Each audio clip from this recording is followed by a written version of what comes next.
Today we are going to talk about a phenomenon in India's foreign policy known as the Jaishankar Doctrine. What is the Jaishankar Doctrine? What are the set of principles, ideas and philosophies that Dr. Jaishankar is bringing on to India's foreign policy? This might be a new phenomenon that he might be adding, but beyond this effort is the vision and the focus that is leveled by Prime Minister Narendra Modi throughout the 9 years. So if we look at the emergence of India's foreign policy ever since 2014, it has been quite energetic and in the upfront. Most of India's enemies or India's distractants have been throughout focusing on how they can budge India's national security and national interests. But to this, as a reply, Dr. Jaishankar's foreign policy has been a robust response. His response has made our not just our own allies beware of us, but also develop a new confidence in the way in which India develops its strategic and national security objectives. So, talking about Dr. Jaishankar, he hails from a very eminent family of K. Subramaniam, who was known as the father figure of India's strategic studies. Now, Dr. K. Subramaniam's contribution to India's strategic studies is so much so that he has been regarded as the father of India's nuclear security doctrine. And his son, Dr. S. Jaishankar, who joined the Foreign Service in the year 1977, has throughout been an exemplary diplomat, and he was one of the most successful foreign secretaries that Prime Minister Modi ever trusted. So once the BJP government came back to power in 2019, they elected Dr. Jaishankar as the Foreign Minister of India. So Mr. Jaishankar has been carrying forward the narratives and the objectives of India's foreign policy in a very robust and an energetic manner. There has been a new shape and a new zeal which he has brought into India's foreign policy. So what are the principles he is trying to bring about, and what are those elements that he has changed? If we need to know what Jaishankar's doctrine originally is, we need to revisit his 2019 Ramnath Goenka Memorial Lecture Series. In that, he very clearly mentions that India's foreign policy was divided into five critical phases. And the first phase he classified of India's foreign policy was from a period of 1947 to 1962. He called it an era of optimistic non-alignment and the rise of a Cold War in the world order. So in this period, he believes India had a back foot in the international affairs and was trying to be a pacifist peacemaker without getting into any formidable alliance with the great powers, which was the power bloc of United States led by the capitalists and the power bloc of USSR led by the socialists.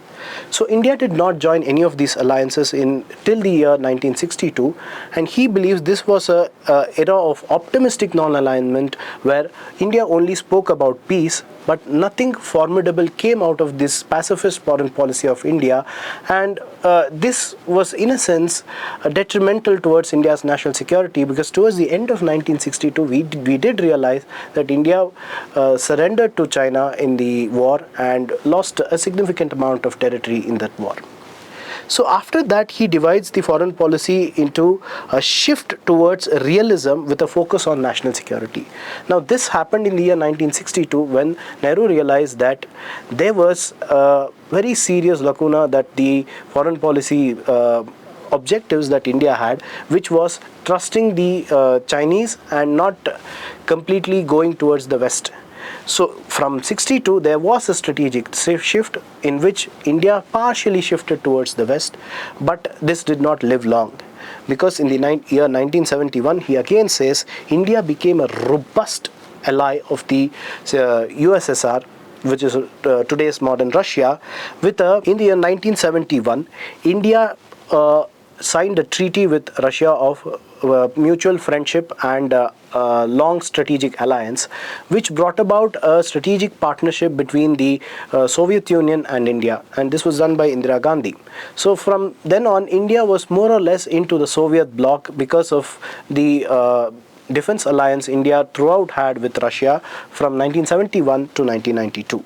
From 92, when the world became unipolar, India was also shifting towards the West.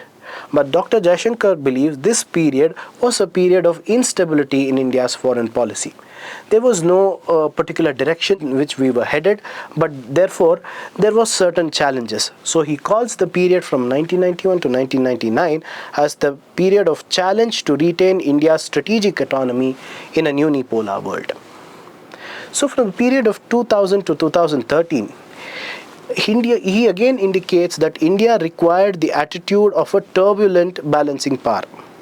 The turbulent balancing power, which means it is sometimes heading towards the West, but sometimes also heading towards the United States.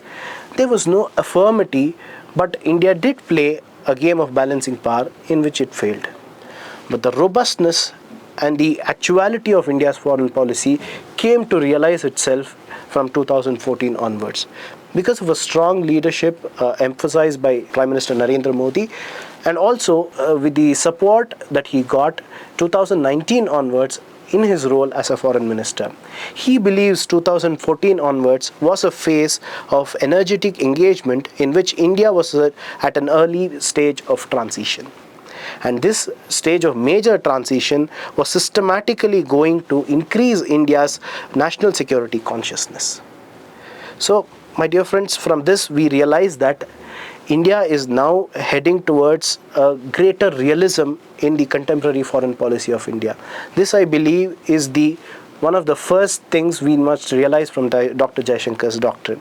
The second one is he believes that economic drivers will guide India's diplomacy more than the past. So because India is growing at a fast pace and we have been predicted to grow at 9 to 10% growth rate by the IMF, so in the next couple of years, India might pick up its pace to be one of the most leading economies in the world, leaving behind the major countries such as China and the USA. So one of the objectives, he says, and through which we can devise the principles of S. Jaishankar Doctrine are such. First one is the structural functional approach with a neo-realist worldview. Now, what do you mean by structural functional approach? This was an approach developed by a political scientist called Gabriel Almond. But with this approach, Dr. Jaishankar is trying to introduce a neo-realism, which is not just based on the inputs, but also based on the outcomes which are relevant for India's foreign policy. Which means that even in our inputs of policy making, we should not just have moral considerations, we must have national security and national interests as the principal consideration for foreign policy. He believes, Dr. Jaishankar believes, in most of the occasions he has mentioned this as well, that countries operate out of their national interest and nothing else. Ultimately, that is what drives the countries towards the decisions they make. Whether it's domestically or internationally, it is national security which has become a prime driver of foreign policy, not just in India but across the world. This is the first approach, which is structural functional approach with a neo-realist worldview. The second one, and perhaps a very interesting one that he mentions, is a principle of a paradigm shift from non-alignment to strategic need-based alliances. Now, we all know that non-aligned movement has become irrelevant. So, need-based alliances are now picking up a great amount of momentum.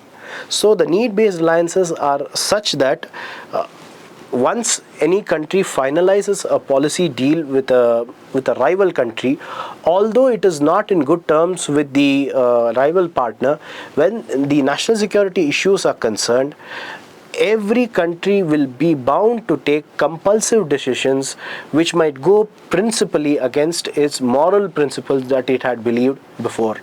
So let's say, for example, all these years the United States was soft on China, despite knowing that despite knowing the fact that they were communist, and although USA was principally opposed to bringing about communism as a principle, they did ally with China and develop a partnership. Now they are reaping the benefits of it.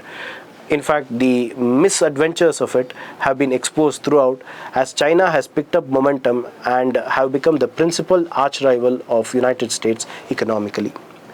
So we will be heading towards the third principle flagged by Dr. Jaishankar, which is one thing that he has done throughout his foreign policy objectives, is to flag the arrogance of American hegemony and the neo-colonialism of the West.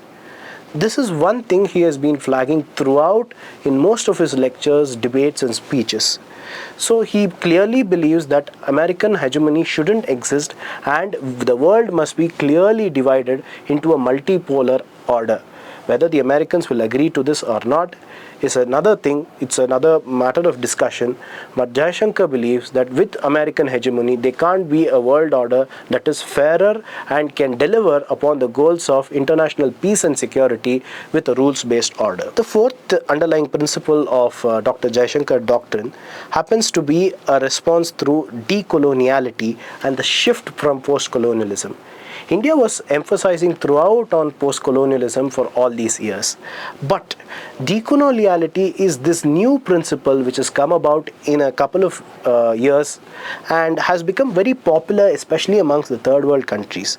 The reason for it being that decoloniality tries to revive the psychological consciousness, social consciousness of all the former British colonies and all the other colonized countries. Unlike post-colonialism, which is just a political shift of powers from the colonial powers to the non-colonial powers, decoloniality hits the psyche of the colonized mind. So this is where Dr. Jaishankar believes India must assert its Bharatiyata and national consciousness throughout the world and with pride must celebrate the veneration of India's civilization. So this response through decoloniality will be a key principle which will be carried forward not just by Dr. Jaishankar but the successive nationalist governments that will be coming forward in our future. The fifth and the most important principle with which we will be going to conclude today's session will be the evolution from strategic ambiguity to strategic autonomy. This evolution from ambiguity to autonomy has been an important change because there is no confusion that India has now. India is clearly headed in a singular direction of protecting its national interests. So therefore, the principal objective that India had of strategic ambiguity in the late 90s till towards the early 2000s of not choosing clear alliances between the West and as well as balancing the relationships between China and Russia. Now they have chosen a clear path of issue-based diplomacy, which means I am with you, I am supporting you on issue A, which doesn't mean I will be supporting you on the issue B. I might be purchasing oil from country A, which doesn't mean I'll be supporting all the human rights violations. So clear-headed foreign policy measure and having categorical statements despite not having any clear multilateral objectives, which is venerating beyond the national security conundrum, will ever be taken up by India. The primary concern, as we mentioned repeatedly, would be national security, national interest, and the growth of India's national power in the future. So with all these robust policy measures, encouraging and evolving India's minilateral groupings and having minilateral formations diverted from the large body of international organization, which is largely driven by the Western agenda and the Western interests, India needs to develop a lot of these minilateral groupings. Small groupings like SEO, small groupings like the Middle Eastern Quad, which involves United Arab Emirates, Israel, USA and India. Groups like this must evolve and pose their own interests together and resolve the economic issues within their domains. This is also one of the important things Dr. Jaishankar believes. But ultimately, the aim of India's foreign policy is envisioning a multi-aligned and a multipolar world order. The global powers must not rest either with China or with USA. They must be diverted. They must have multiple stakeholders in the multiple organizations and multiple groupings making the collective decision making in the world. This is one of the objectives Jaishankar has been stressing on for almost 3 years now, that why shouldn't India be a leader in developing a multipolar and a multi-aligned world order. With a man of this stature, extremely knowledgeable, highly educated, with a vision that he is giving us, I'm feeling very confident that India's foreign policy will not just be robust and energetic in the coming years, but it will also develop a paradigm shift which has never been seen before and will head into a direction of making India a global superpower. Thank you.